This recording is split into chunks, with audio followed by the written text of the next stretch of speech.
So what it does, it provides an overview of the entire project. So it breaks it down into individual scopes of work. So it's non-chronological, and it consists of individual work packages called scopes. If you were here last month and you heard the Atlas Home guys talk about how they put together their scope sheets, and they said on their first job, they just let the contractor just kind of run wild, and they didn't make very much money on that deal. So then they learned, and on the second job they went through and they said they do this now on every single one of their rehabs. They spend an entire day going through room by room, writing every single thing down that needs to be done on the house. It takes a long time, but it saves them, in this case, tens of thousands of dollars. So if I said, I'll pay you $10,000 to take one day to do this, would you do it? Yes. Yes, absolutely. So these are the individual scopes.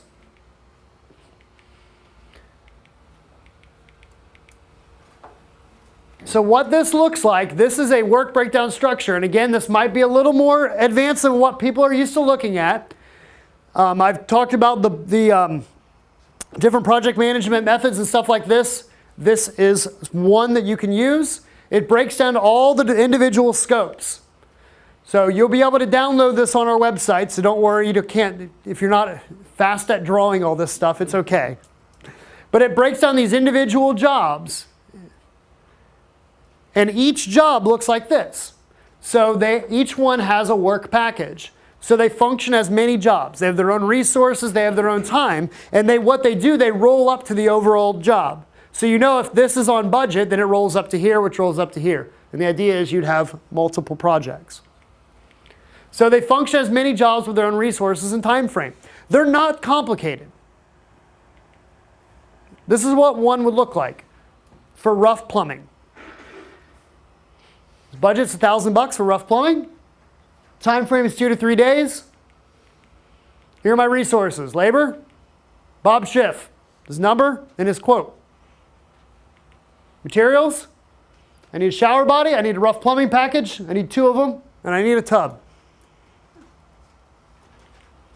Scope of work, hall half bath, you're going to rough in the sink supply, you're going to rough in the sink drain, you're going to patch the plumbing. Full bath, you're going to rough in the shower body, you're going to set the tub, you're rough in the sink supply, and you're rough in the toilet. Now Larry, who now is one of our acquisition associates, before that he was a Build customer. So Larry, remember the house we did over on Michael, right? In Day Heights. Very first rehab you ever did, right? What did we do to help you get started? We sat down and laid out something that looked a lot like this, right? Yes, detail. Every step. So what he did, and what a lot of the successful real estate investors do, still to this day, they gave their contractors checklists. This is it. Remember how I said real estate investing really isn't that complicated? I could package this whole thing up and charge you $8,000 for a whole weekend and take you around and look at houses. But it really is common sense things. It's common sense. Right? The rest of life is too complicated. Real estate investing does not need to be that complicated. It's just simply communicating with the contractor. Okay, you're going to rough in the sink supply. You're going to rough in the drain. You're going to patch the plumbing. How do you know that the plumbing is patched? Even if we're not plumbers, how do we know? It doesn't leak. Is it complicated? It's not complicated. So no, for real, but that's what you would give them. So you'd write that down and say, this is what I want you to do. It's these things. If you put it, you can draw it up in the contract and you say, okay, this is what you're going to do. I'll provide the materials. This is when you're going to be done. This is how I'm going to pay you. It's simple stuff, guys. It's simple stuff. But it's taking the time to just do it. All right, now, next thing you got to do, you got to stay on schedule. A simple, easy way to do it is only worry about 3 things. What do I have to do this week? What do I have to do next week? And what do I have to do beyond next week? That's it. Don't worry that, I know you can set up your critical path thing. Okay, the rough-in's going to take this long, and then the tile, and then this, and then 8. On July 6th, they will be laying the mortar for the tile. Right, it's not going to happen, right? this week, next week, and beyond next week. You got enough stuff to worry about. Just worry about right then what you're going to be doing. So here's what a typical week would look like. On the weekends, this is for those of us who have jobs. On the weekends, that's where you're going to be doing your planning. So you're going to be picking up materials, you're going to be meeting with subcontractors. Remember, they're always going to be about 2 weeks out. So if I need a contractor for Monday coming up, am I going to have a hard time or an easy time finding someone? Hard time. But if I need them for next Monday, I'll have an easier time. So I need to call them now, hopefully meet with them this weekend to see if they can start a week from Monday. We meet with several different subcontractors. So that's what you're doing on the weekends. So you're going to be doing your planning. You're going to be looking at how did things go the previous week? What do we have coming up this next week? And if you break it up by the individual scopes, then you shouldn't have to worry about more than just one or two things happening. Remember last month we did the different stages of the rehab? So most of the time you only have to worry about whatever one trade is. So the next week, the tile's going in. That's all you have to worry about. Just one thing. On Mondays, you're going to make sure that the subs showed up. Because you got to follow up, right? You're going to, Thursdays, go in and check on the progress. And on Fridays, you do final check of work. So you check on progress on Thursdays to kind of see how they're doing. And depending on how you want to pay your subs, if you tell them, hey, listen, I pay on Fridays. Because if that's how you want to do it, that's what I would recommend. Because sometimes they want to get paid whenever they finish. Be like, yeah, they want to get paid when they start, of course, for doing nothing. Then they want to get paid as soon as they're done. Even if it's like 11 o'clock on a Sunday night. I'm all done. Can you come pay me? You just tell them from the beginning, hey, listen, I pay on Fridays if that's what you do. I pay on Fridays. So on Thursday, you come out to check on the progress to know whether or not you're probably going to be paying them the next day. It's an opportunity to go out there, see how they're doing, and say, hey, all right, well, I'll come back tomorrow after work on my way home from work. I get off at 5, and I'll be swinging by to check to see how everything is, and if it's all done, then I'll pay you. He knows that, right? So make sure you do it. So that's what a typical week looks like. So here's 3 ways to manage that. 1, delegate everything. You don't cut your own hair, so you shouldn't do your own rehabs. I say it every month. Eventually, it's going to catch on. Now, there are a handful of you that do your own rehabs, which is fine. If it works, if the results say that, hey, you make a bunch of money, keep doing it. That's great. But for the majority of us who have jobs, and this is something we're doing on the side, you want to delegate it out. You want to do the painting, you want to do the demo, that's fine. Knock yourselves out. But for the majority of the work, you want to delegate the whole thing. So the key to delegation, of course, is following up. That's the most important part of delegating, is following up.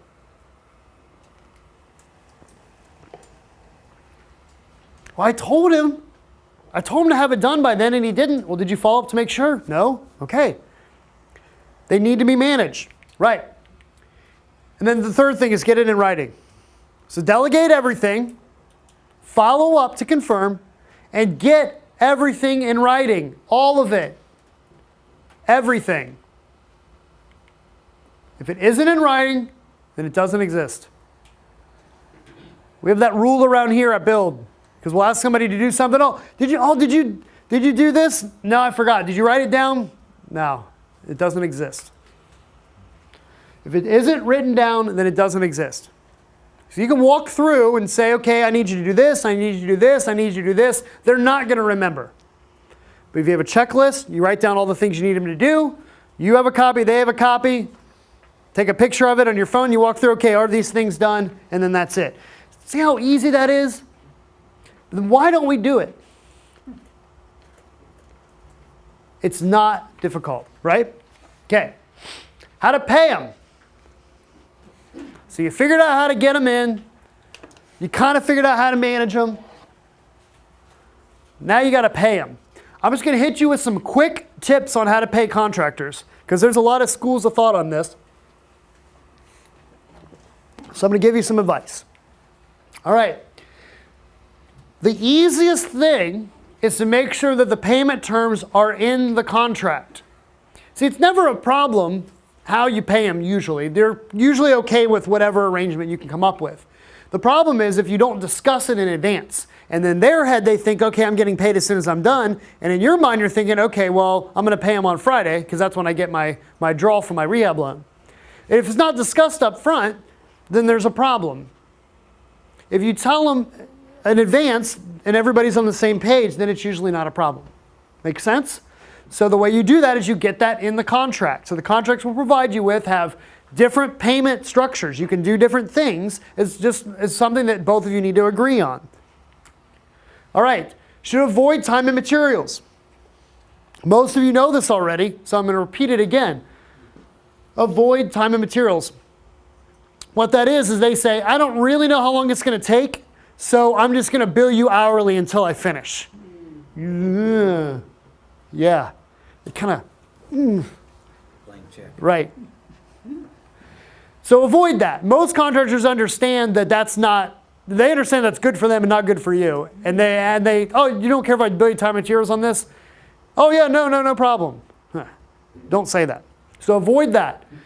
You want to have a defined completion date. This is huge.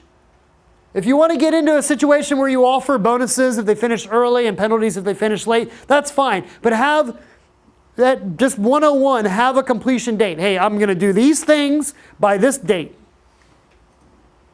And in that scope, you notice that we give them, we say, hey, it's a job that we think is going to take between 2 to 3 days, and it's going to pay $650. So if you get it done in 2 days, then you made $650 in 2 days. If you took 3 days, then you made $650 in 3 days. It's up to you. But there's a completion date on there. Because that way you could say, hey, listen, I needed you to be done by this. It was in writing. You said you were going to be done by this date. You're not done. I need to move on to somebody else. But instead, it kind of ends up hanging out there. And it's never really done. You've paid them in advance, so now you have no recourse, and you're calling us looking for more contractors. All right, it's never pay for work that hasn't been completed. And I know they'll ask for money up front. I know. It's tough. The only reason why they should really need money up front is if they're buying the materials. And in most cases for real estate investors, we recommend that you buy the materials yourself. And most investors, that's what they do. They buy the materials themselves. So if they're providing materials, then that would be the only time you'd pay them up front. But I'm not saying that every time somebody's paid somebody up front, it's gone bad. But every single time I've heard something going bad, they've paid them for work that's not been done yet. Because then you're stuck, right? Well, I already paid him. I don't have anybody else. I'm stuck with this person. So I would highly recommend not paying for work that hasn't been completed. My second rehab I ever did, my cousin helped me out with it. Super nice guy.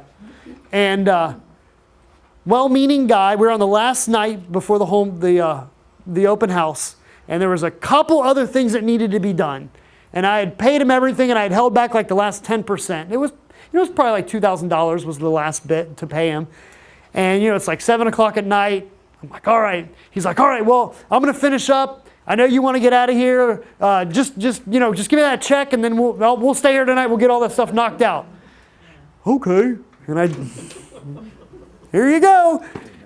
The next morning, not answering his phone. The job was exactly how we left it that night. It probably hadn't. It took me an entire next day to finish it because he bailed, but it would have taken him and his crew maybe 2 hours. So it just goes to show, even at the very end, don't pay for work that's not been completed yet.